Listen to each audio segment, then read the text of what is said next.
In this video, we're going to make a giant Santa hat and beard for our Yukon. At the end, I'll also go over some things I'd do differently if we make another one. So first off, we're going to cut a 6x6 piece of red fabric into 3 pieces to try to maximize how much fabric we're going to use.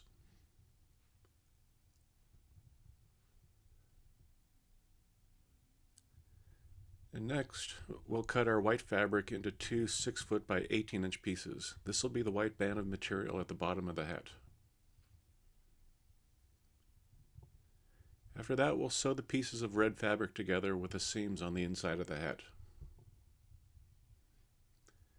And now that we have the red fabric pieces sewn together, we'll round the bottom edge of the hat. And after that, we sew the white edge to the bottom of the hat. Next off, we'll measure the front grille of the Yukon to figure out a good size for the beard. It's about 38 inches wide and it's about 28 inches from the top of the grille to the license plate. So based on those dimensions, we'll make the beard about 3 feet wide. Since the fuzzy fabric is 18 inches vertically, we'll use that for the beard length. I'll trim the sides to have it taper down a little towards the bottom.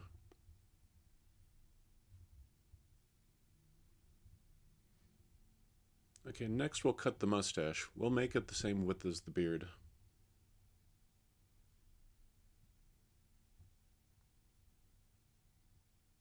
Okay, now after checking the appearance on the front of the car, we'll trim it a bit on the bottom to make it shaped a little more naturally. We'll use zip ties to secure the mustache to the front grille. It's surprisingly difficult to poke holes in the fabric. We'll also trim the mustache a bit.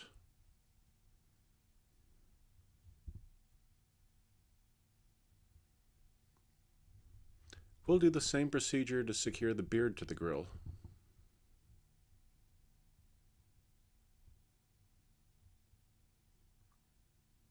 And that's looking pretty good.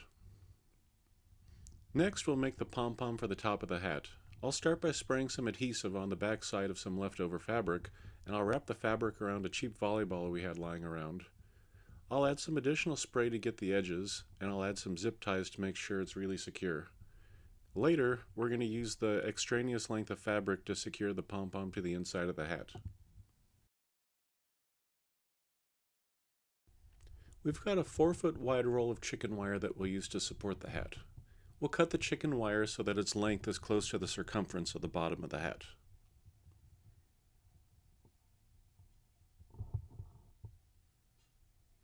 After that, we need to shape the chicken wire. We'll use zip ties to create a cylindrical shape.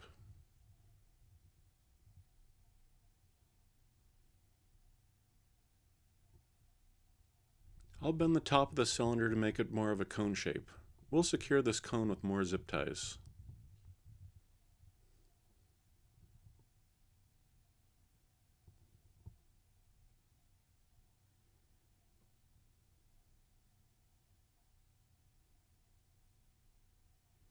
Now we can try putting the hat over the chicken wire to see how it fits. Next, I'll cut a hole in the top of the hat so we can push through the fabric attached to the pom-pom. We'll secure this fabric inside the hat to the chicken wire.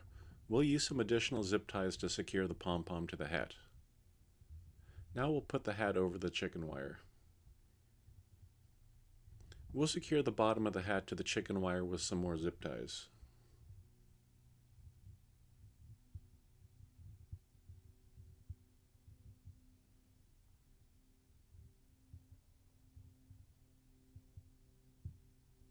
And after that, our hat's basically done. Next, we need to get it secured to the top of the car. First, we position the hat on the top of our Yukon. We have roof rack crossbars, so we'll attach the hat to the top of the Yukon using these crossbars. To do this, I'll use some heavy gauge wire. The next time I do this, I'll use a different technique since I had to be really careful to avoid scratching the paint job.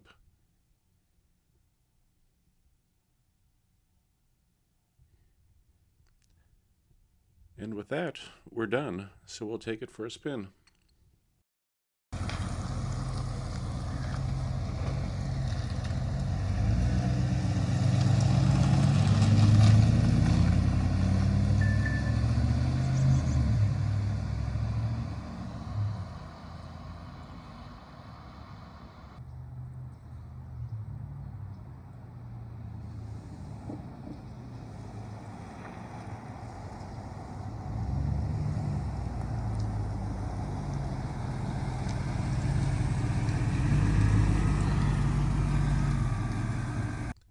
In general, I was happy with the results. I was especially happy with the beard on the front of the car since I thought it looked good, it was inexpensive, and it took very little time to complete. For the hat, there are a few things I'd change if I did it again. Number one, to begin with, I'd make it bigger since the Yukon is so big. I used a 6x6 piece of red fabric, but I'd switch to a 10x10 piece since you can still get them relatively inexpensively on Amazon.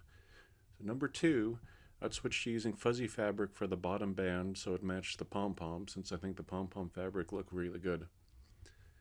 Number three, one thing I found was that the hat started sagging after a while, so I'd add additional support inside the hat.